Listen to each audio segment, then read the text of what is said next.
आप लोग सोच रहे होंगे बेटा राम दशरथ के पुत्र नहीं है, फिर किसके पुत्र हैं? प्यारे, जो राम हैं ये जटायु जी के पुत्र हैं। कैसे? ध्यान से सुने। एक बार महाराज दशरथ देवासुर संग्राम से वापस लौट के आ रहे थे स्वर्ग से होते हुए।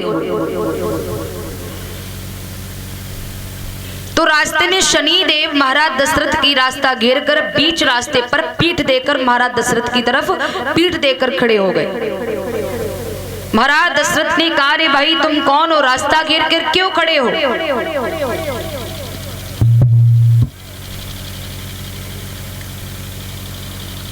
शनिदेव ने कहा कि महाराज अभी अच्छा समय है जो हम आपकी तरफ पीठ देकर खड़े हैं।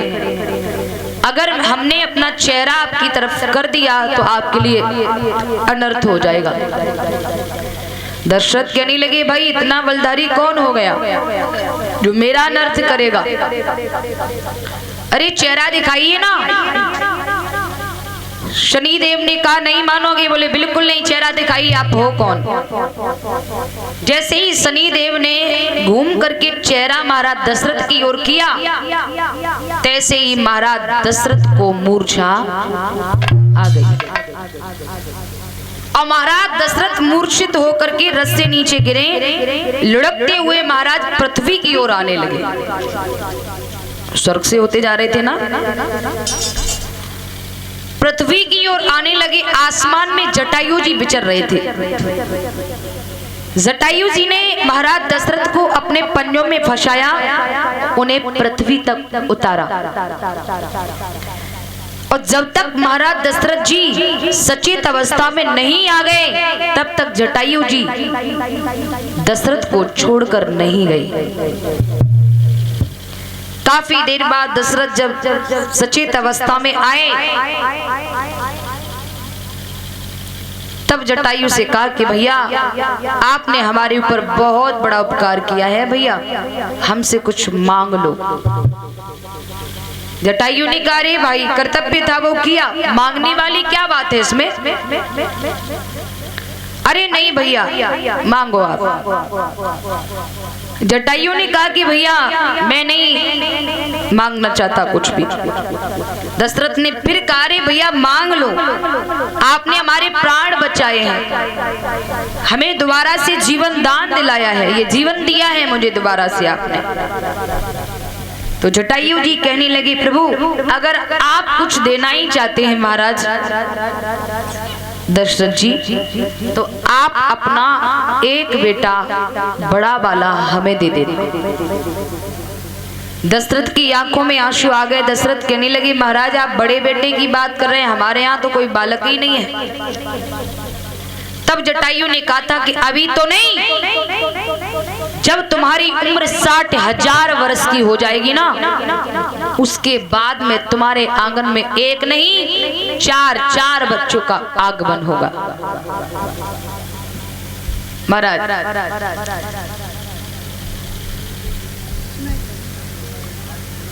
जब महाराज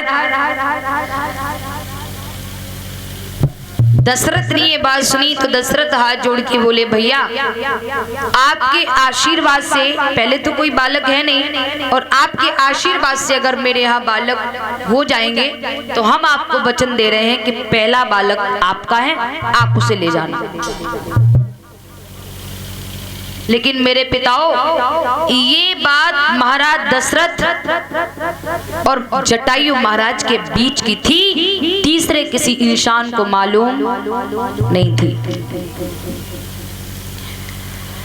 जब रामजी का प्रकटाव हुआ तो सबसे पहले दशरथ जी सबसे पहले जटायु के पास ले गए थे और ये कहा था, लो महाराज अपना बेटा। जटायु ने कहा कि महाराज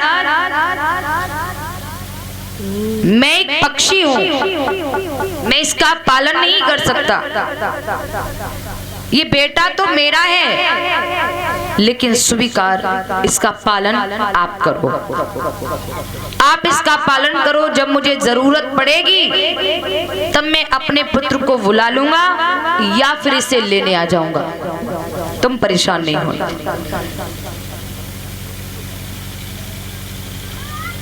मेरी माँ। इसलिए महाराज दशरथ जी विश्वामित्र से खुलकर नहीं कह पा रहे हैं। जैसे आपको किसी ने 3 लाख रुपए दिए परीक्षित महाराज, माना कि हमने आपको 3 लाख रुपए दिए और हमने कहा ताऊ जी हमारे 3 लाख रुपए रख लो, 3-4 दिन में मैं आऊंगी और आपसे ले लूंगी आके। आपने हमारे 3 लाख रुपए रख लिए, तब तक कोई दूसरा व्यक्ति आया और कहने लगा भैया बहुत अर्जेंट है, मुझे 3 लाख रुपए दे दो। क्या दे सकते हैं आप? नहीं। वो रखे तो मेरे पास हैं, लेकिन अमानत किसी और की है। दूसरे की अमानत पर मेरा कोई अधिकार नहीं है। तभी दशरथ कह रहे हैं कि सब सुत मोए प्राण की नाही, और राम देत ना बनती गुसाही। यानी दशरथ खुल के नहीं कह पा रहे हैं, संकेत दे रहे हैं कि राम जो है वो अमानत मेरी नहीं है। राम है तो मेरे पास, लेकिन राम अमानत मेरी नहीं है, राम किसी और की अमानत है। मैं राम को ले जाने के लिए आपको आज्ञा नहीं दे सकता, मैं आपसे हाँ नहीं कर सकता। राम को जाने के लिए आज्ञा नहीं दे सकता कि राम तुम जाओ, क्योंकि राम अमानत मेरी नहीं है। तब गुरु वशिष्ठ ने आकर के आज्ञा दी है कि राम लक्ष्मण को भेजो और तुम जाओ बेटा। तब राम लक्ष्मण गुरुदेव विश्वामित्र का यज्ञ पूर्ण कराने के लिए आजमगढ़ में पहुंचे हैं। इधर मिथिलापुरी में यानी जनकपुरी में, इधर तो राम लक्ष्मण और विश्वामित्र तीनों भाई आजमगढ़ में पहुंचे। गुरुदेव यज्ञ कर रहे हैं, दोनों भैया रक्षा कर रहे हैं, राक्षसों का संहार कर रहे हैं। और इधर मिथिलापुरी में काफी समय से बारिश नहीं हुई, तो कुछ विद्वानों ने बताया कि राजा रानी मिलकर के सोने का हल अगर चला दें, उनके राज्य में बारिश हो जाएगी। राजा रानी ने मिलकर के हल चलाया, तो यहाँ पर एक कहावत है, क्या?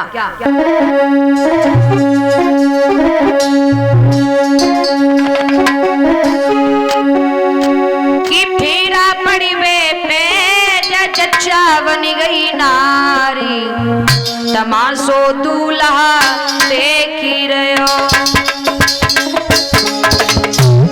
फेरा पड़ी वे पे, फेरा पड़ी वे पे चच्चा बन गई नारी, तमाशो दूल्हा देखी रहो।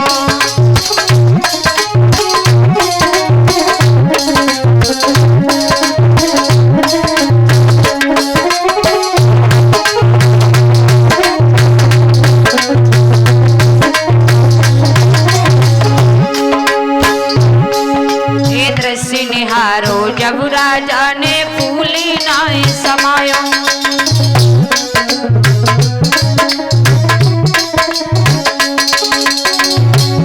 देवननी बरसाए पुष्प अपार, तमाशो दूल्हा देख रहा। देवननी बरसाए पुष्प अपार, तमाशो दूल्हा देख रहा।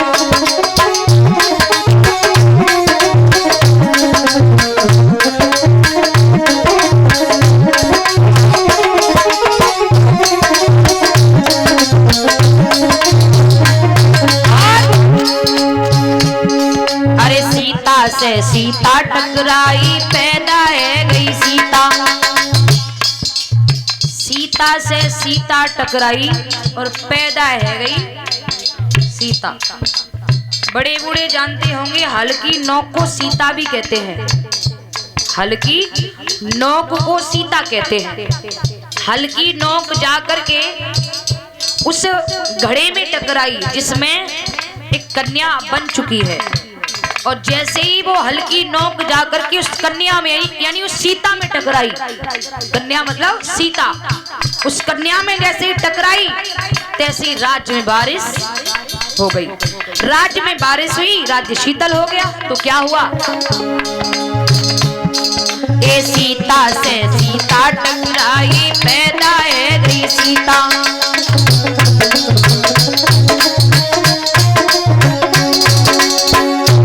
देवननी बरसाए पुष्प अकारे, तमाशो दूल्हा देख रयो।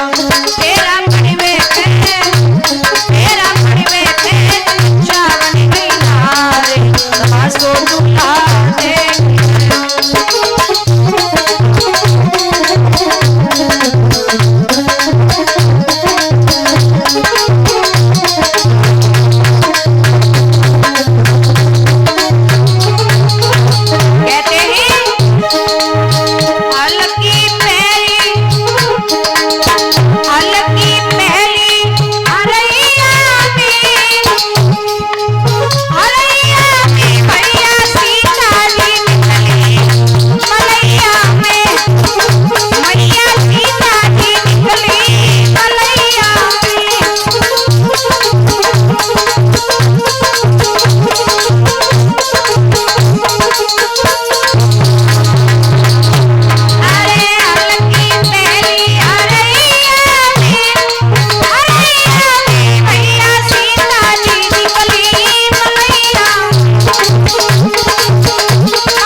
श्रीमान राम जी श्री गणेश प्रवासी 101 मुद्राओं से बेटी को आशीर्वाद प्रदान कर रहे हैं। बहुत बहुत आभार।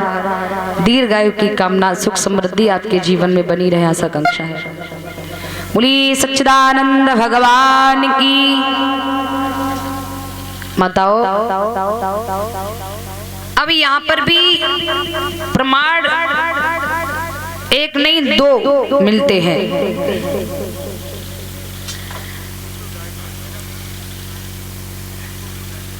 महाराज दशानन यानी रावण अपने यहाँ पर ऋषियों को रहने का टैक्स लिया करता था। एक बार ऋषियों पर टैक्स नहीं रहा तो उसने ऋषियों के शरीर से थोड़ा थोड़ा रक्त निकलवा लिया। रक्त निकलवा करके घड़े में भर के उस रक्त को अपने यहाँ आकर छीके पर टांग दिया। मंदोदरी से कहा किसे मत छूना, इसमें कोई अनमोल चीज है। इतना कहकर दशानन जो है राज्य से बाहर सेना लेकर चला गया। मंदोदरी ने विचार किया कि इसमें ऐसा क्या है जो हमारे पतिदेव कह के गए हैं कि इसमें कुछ अनमोल है, इसे मत छूना। जैसे ही उसे उठाया प्यारे, उसमें रक्त देखा तो दो प्रमाण यहाँ मिलते हैं। एक प्रमाण तो ये मिलता है कि मंदोदरी ने उस रक्त वाले घड़े को महाराज जनक की सीमा में गड़वा दिया, और एक प्रमाण मिलता है कि मंदोदरी ने उस रक्त का पान कर लिया जिससे मंदोदरी गर्भ धारण कर गई थी। तो गर्भपात कराने के बाद घड़े में गर्भपात रक्त भरने के बाद महाराज जनक के सीमा में गड़वा दिया। ये दो प्रमाण हैं। और ऋषियों ने देखा कि दुष्ट ने हमारे शरीर से रहने का, अगर मेरे पास कोई टैक्स नहीं था, कर नहीं था, इसने हमारे शरीर से रक्त ले लिया, तो उन्होंने कह दिया जा दशानन, हम ये श्राप देते हैं जहां भी ये रक्त रखेगा वहां सूखा पड़ जाएगी। तो प्यारे इसे महाराज जनक की सेवा में गड़वा दिया जिससे कि सूखा पड़ गई। विद्वानों ने, ऋषियों ने बताया कि अगर राजा रानी मिलकर के सोने का हल चला देंगे तो अकाल दूर हो जाएगा। प्यारे, जब राजा रानी ने मिलकर के हल चलाया है तो हल की सीता यानी नौक जाकर के उसी घड़े से टकराई है, जिससे कन्या प्रकट हुई है। कन्या के प्रकट होते ही राज्य में बारिश हो गई, बारिश हो गई, राज्य शीतल हो गया, शीतल हो गया, बेटी का नाम सीता रख दिया गया। आप सभी भी सुन चुके, उन्हीं सीता ने सिर्फ 6.5 महीने, वो 6.5 साल की उम्र में कौतिक दिखाया सीता जी ने। श्री जनक दुलारी सीता ने बचपन में कौतिक दिखलाया। श्री शंकर जी का दिया धनुष एक ही हाथ से उठा लिया। महाराज जनक ने ये देखा तो महाराज जनक ने हर जगह पत्र लिखकर भेज दिए। उस पत्र में एक बात लिखी, जिस महावीर की महाशक्ति ये धनवा तोड़ गिराएगी, बस उसी वीर को निर्विवाह जानकी विवाही। सब तरफ पत्र लिख करके भेज दिए, लेकिन मेरे पिताओं महाराज दशरथ ने, वो महाराज जनक ने सब जगह पत्र भेजा, लेकिन महाराज जनक ने अयोध्या में दशरथ के यहाँ पत्र नहीं भेजा।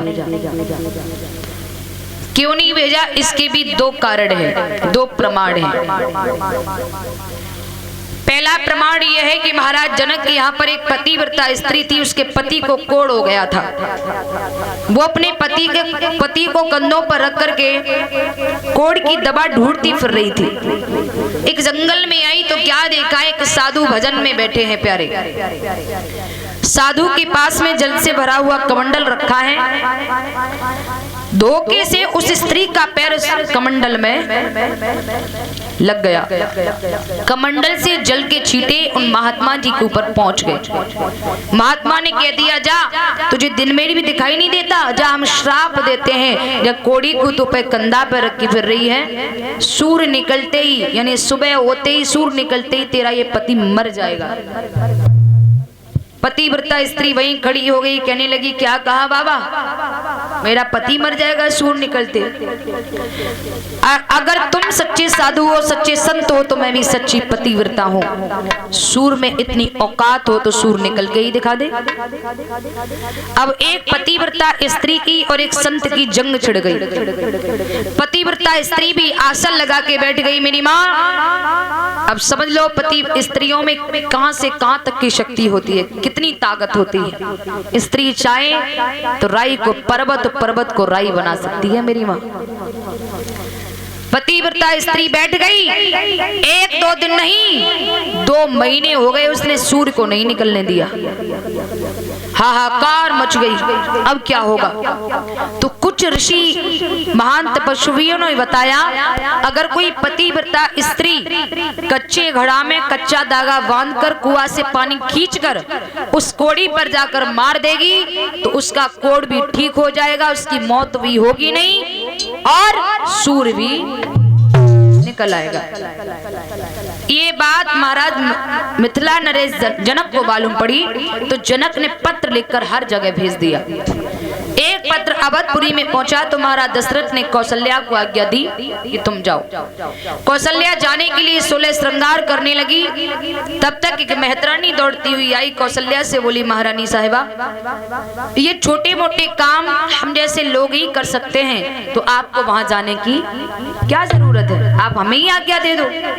तो एक मेहतरानी गई, कच्चे घड़ा में कच्चा धागा बांधकर कुआं से पानी खींचकर और उस कोड़ी के ऊपर मार दिया। प्यारे, कोढ़ भी ठीक हो गया, सूर्य भी निकल आया, उस कोड़ी की मौत भी हुई नहीं। बोलिए गोविंद भगवान की। अच्छा, ये बात बाद में महाराज जनक को मालूम पड़ी कि महाराज दशरथ ने अपनी रानी को न भेजकर उन्होंने किसी मेहत रानी को भेजा है।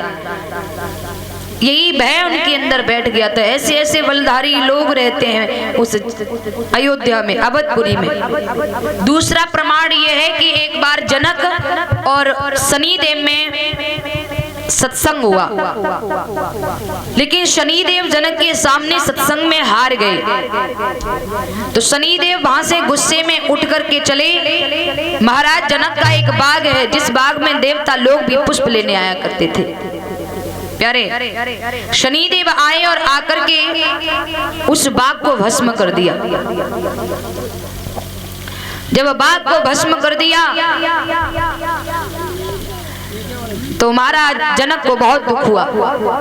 कुछ ऋषियों ने बताया कि कोई राजा